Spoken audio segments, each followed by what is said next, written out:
Does injecting insulin hurt? It really, really doesn't. It's the most minor of all of the things I think that you have to handle as a diabetic. And I think the reason for that is that the needle that you inject with is actually very, very tiny, much, much tinier than anybody would dream of, I think. I've actually got my insulin pen here. This is a Humour pen. And actually it's not the youngest. I've had it for years, so it's been around a bit. And I thought it would be good to just show you what the needle size was. So hopefully that is just about visible in the light. It's very, very tiny. So you know, when you stick it in yourself, you do feel it, but not very much at all. It's very small, and it's very rare that you hit something that hurts.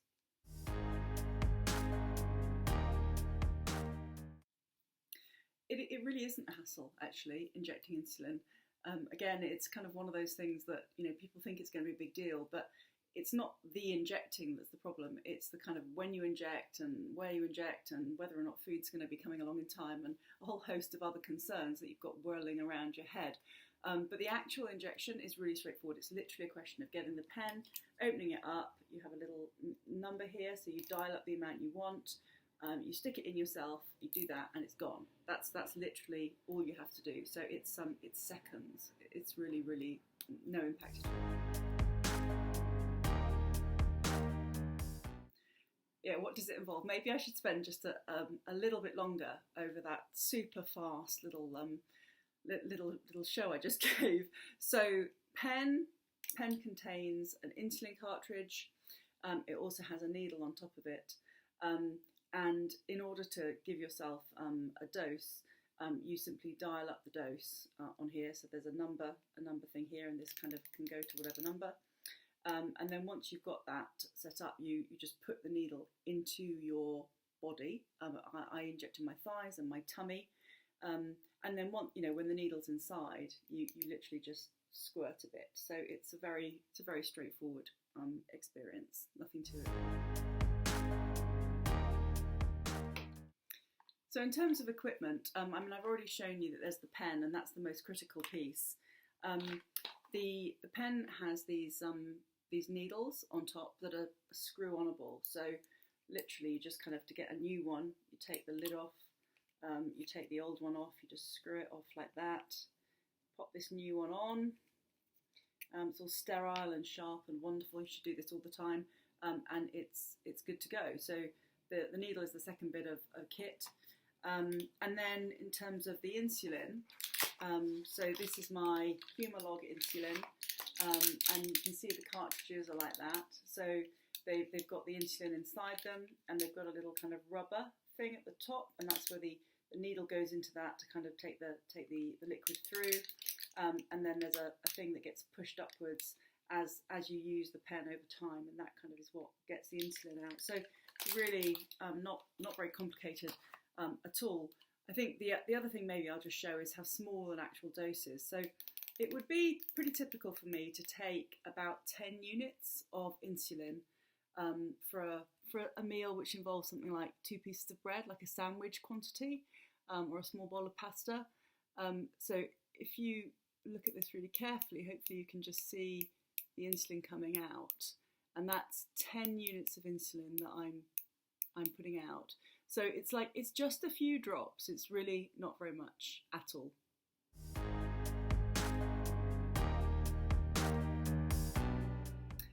Once you've injected the insulin, it's going to be kind of getting into your body and starting to act against the glucose that's in your body within about 15-20 minutes.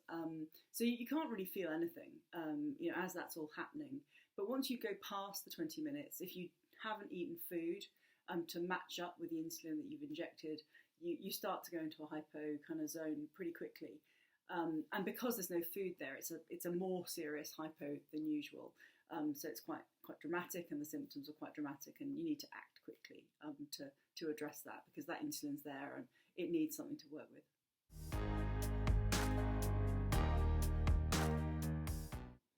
Yeah, I mean, what can go wrong? So, I mean, I think the most important thing is that you should be really careful about not over-injecting.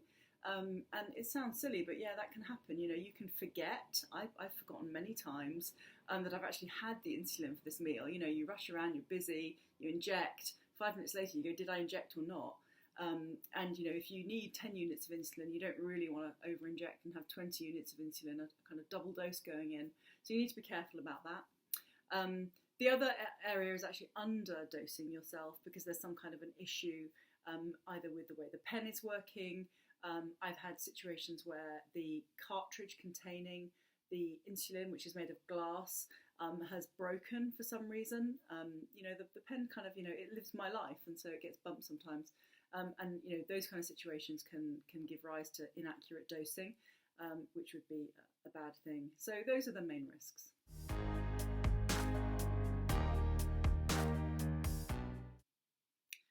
Yeah, disasters, they happen. And they almost always involve, you know, something going wrong with the kit. You know, it can be as minor as just, you know, driving a couple of hours to meet some friends for lunch or something, and then getting there and discovering that you've forgotten your pen. It's not really, it's not great. No lunch for me in those circumstances. But, you know, we've had, not that long ago, we were down in Dorset as a family on holiday, and my pen, something was wrong. The pen just wasn't operating properly. I had to get a new one, and in a Friday afternoon, we had kind of a mad panic getting in touch with a local GP that we didn't know, and getting her to prescribe me some injections, some syringes actually, so I could inject myself. It's the first time I'd used syringes for a very long time, but the whole exercise of finding a GP and then getting to a pharmacy and doing all of that before 5 o'clock, so I didn't have to drive back to London, that was a bit of a faff. You know, that's the kind of level of disasters that I tend to have.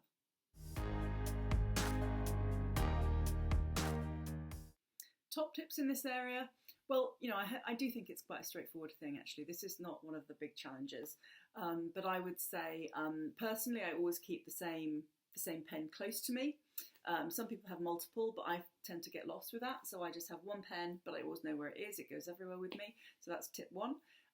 Tip two is, and you know, you get told this by your nurses and doctors, but it's really important. Rotate, rotate, rotate. Always change where you're injecting the insulin into. You inject a lot, and it does, over time, it has an impact on your body. You know, now with my kind of 30 years worth, I've got areas of my body that you can really feel where the kind of the flesh has changed texture because it's been injected in so many times. So that rotate, rotate, rotate thing is important. And I think, you know, the third thing I'd say is don't be embarrassed about injecting. It's such a quick and easy and straightforward thing that it's nothing to worry about. And actually, you know, be proud about it, right? You know, you're doing something that not everyone has to, and you're doing it straightforwardly and bravely. So get on with it. All good.